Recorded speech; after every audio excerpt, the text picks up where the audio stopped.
Krama keabdian nenten osah sangkaning kewentenan gatre hoax ring media sosial indik penculikan anak. Napi sane keunggahan ring medsos nenten samian patut, mawinan patut keselehin dumun.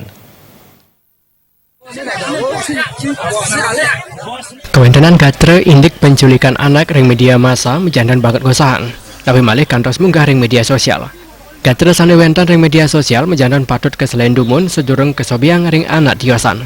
Menurut pengurati ibu dan anak Iwayan Saring Galung, ngawit kewentenan gatre indik penculikan viral ring media sosial menjandan banget ngosang krama.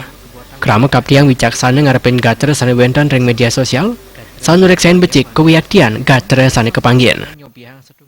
Kekhawatiran terhadap perempuan, khususnya seorang ibu, karena penculikan ini sangat ditakuti sebagai orang tua, dan sebagai orang tua juga jangan percaya dengan adanya hoax atau berita yang tidak benar, dan lebih baik kita konsultasikan dengan aparat-aparat terdekat seperti kepala lingkungan dan kepala kelurahan.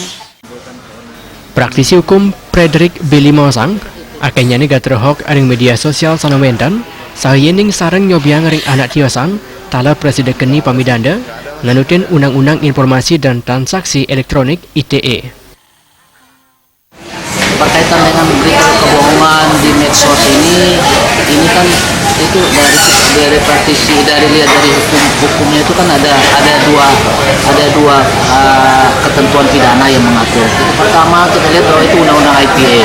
Nah, pasal 28 juga itu jelas mengatur tentang pidana terhadap berita-berita kebohongan. Yang kedua tentang Undang-Undang Nomor 1 tahun 46 ya. Pasal 14 15 itu mengatur itu bisa dipidana sampai 10 tahun ya. Bila mana berita kebohongan itu sampai adanya menimbulkan keonaran di tengah masyarakat. Sani mangkin kepolisian talas tateng ngelingang krama mana wicasan ngarepin kuentenan gatre ring media sosial. Winata Bal TV.